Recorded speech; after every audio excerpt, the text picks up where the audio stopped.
my channel, continuing our theme this May of Star Wars. We have the first of what will probably be 3 very confusing videos.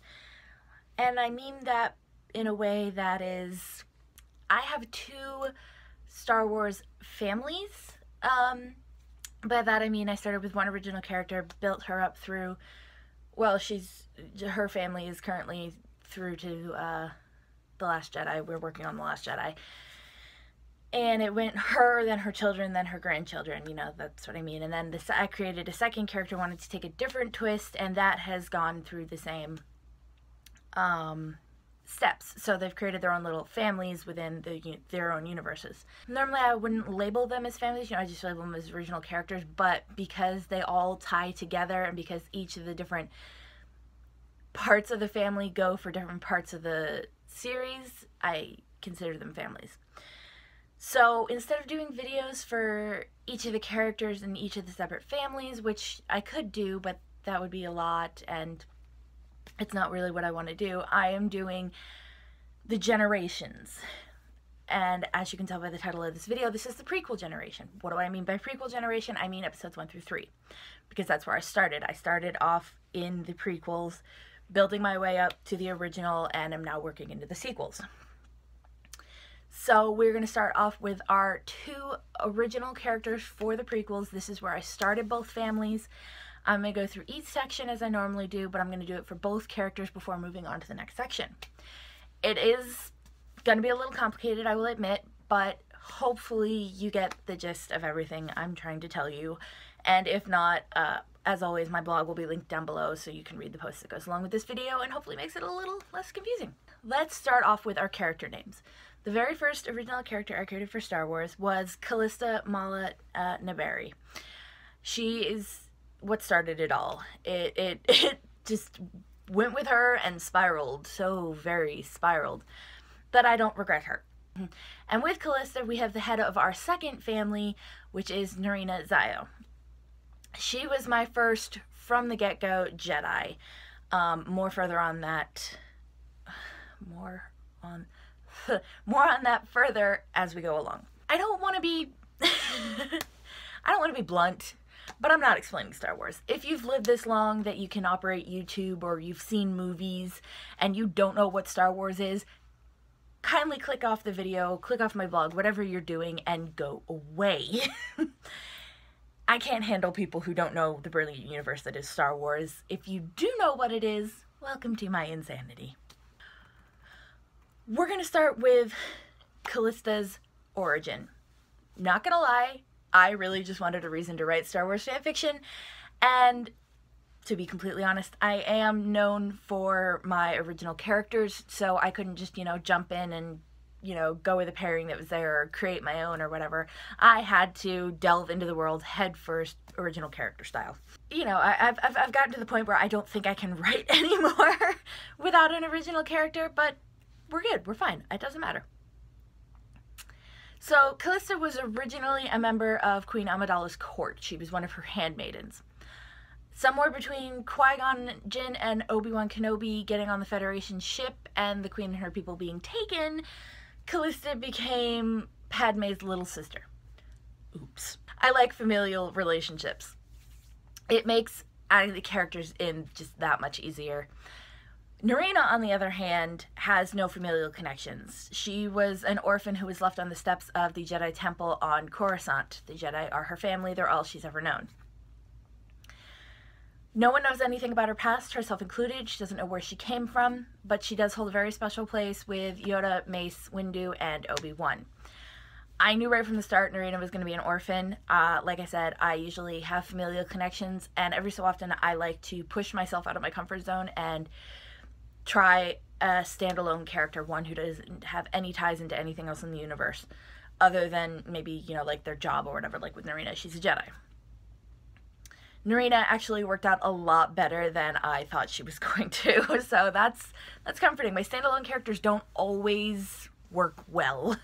Creating Callista was pretty easy. I researched. There's that word again. I researched the Naberrie family a lot, Force-sensitive beings in the universe. I knew I wanted her to be able to access the Force even if she wasn't a Jedi. I gave her what most would call strong empathy, but it was really a strong borderline connection to the Force. Had she been born on a planet closer to Coruscant, she would have been sensed by the Jedi within the temple, kind of like Anakin. Who's Anakin? Kind of like Anakin Skywalker. Ooh, let's try that again without putting the in there for his middle name. Kind of like Anakin Skywalker without the eventual turn to the dark side. Narina took a bit more work. Starting from scratch with a Jedi was new for me. Even if Callista's children were Jedi from birth, I didn't want Narina on the same path.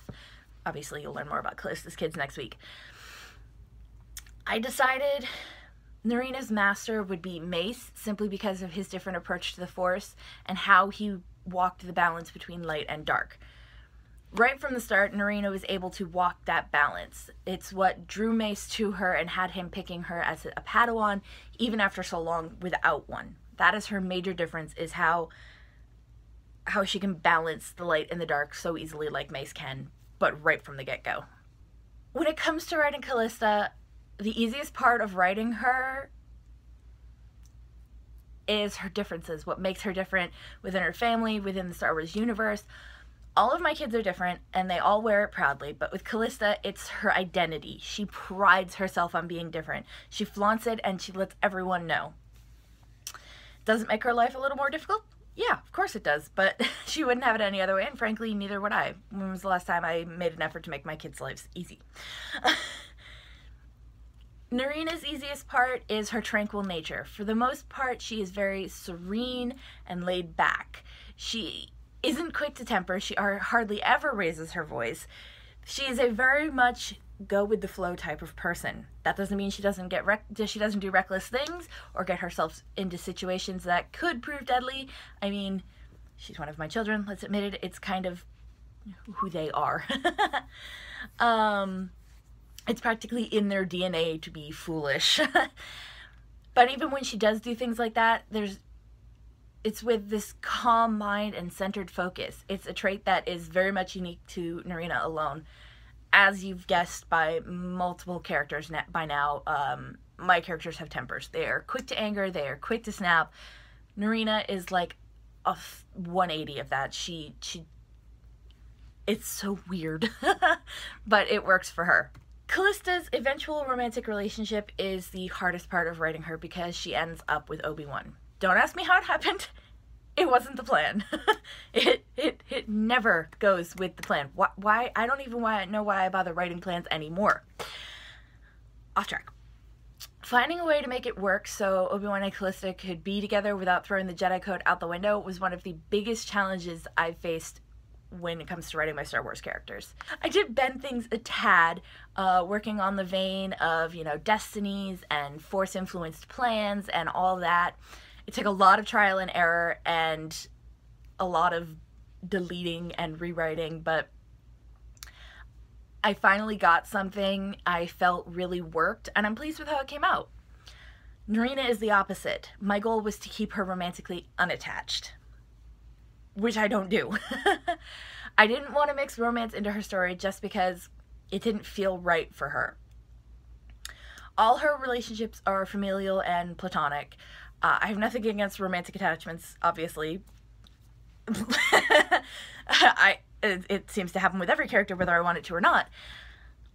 But I didn't want to play around with the code again. That being said, like I said, not romantically attaching my characters to someone is very difficult. It's harder than I thought it would be. I'm used to letting those kinds of things just form whenever they please, and that I had to make a conscious effort not to do it. I had to make sure I was paying attention, and there were a lot of rewrites with Narina. Trust me, there were a lot of rewrites. A lot. Best memory for Callista is when she tells Obi-Wan she's pregnant. Mainly because Yoda knew before Obi-Wan did. I didn't mean for that to happen. I laughed myself silly writing that part. It's at the end of Revenge of the Sith, and I needed a bit of light in the very dark time they were entering. I didn't mean to have Yoda know before Obi-Wan, but, the little green bugger is just that good. even when you're writing him. It's rare for characters that aren't mine to write their own lines, but it's Yoda. It's just more proof that the Force is real. Pretend I didn't say that. Anyway, for Narina, it's in episode 1. She's scouting Darth Maul's ship and has Obi-Wan helping her over their communicators. She flat out refuses to tell him where she is, but she does tell him what she's doing, and he decides to make a crack about her staying out of trouble. This is her response to it. Just once, he said, "Can you not get into trouble?" "I'm not in trouble," Narina protested, "at least not at the moment." The section just flowed so easily when I wrote it, and it had such good humor in it that I loved it so much. The brother-sister relationship between Narina and Obi-Wan is just too much fun to write. I don't think I need to explain the worst memory for Callista. She's there when Padme dies. She's there when her sister's final words are for the man that tried to kill her and not for her newborn babies who have just barely had their first breaths in this world that isn't safe for them. It was not easy to write that. As a sister myself, the idea of watching a sister, having sisters, I needed to take a break. I walked away from Callista for a little while because I needed a breather. For Narina, it's when she feels Vader attacking the temple, when she can feel him killing younglings. She's hiding with one of the much younger children in the Room of a Thousand Fountains, and she can feel everything he does. She feels his conflict. Yes, she does feel that he's conflicted over what he's doing, but she also feels the pain and the fear of all of those he's killing. And much like Callista, when I was done writing that part, I needed to walk away for a bit. Original goal for both of these girls was to try something new. Try out a different universe, a different way of creating a character, and I love how it worked out for both of them. Current end goals, well, Callista's finished. Technically, so is Narina. Their stories have run their courses. And aside from a few things, which you've already talked about in a couple we won't get into, it all worked out how I hoped, mostly. Kind of. Why do I make plans? And like I said, Callista and Narina themselves have run their course. Their children, however, are still going. Their grandchildren are still going, and we'll get into them more in the coming weeks. So that is the first of our Star Wars breakdowns. I know it's a bit complicated. It's going to get more complicated next week because instead of having 2 characters, we're going to have 3 because, well, you'll find out. Let me know down in the comments below what you think of my prequel characters.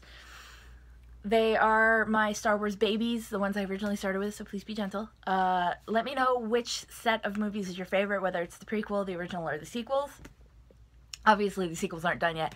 Or even if it's the in-between stories, like the Solo movie or Rogue One, let me know.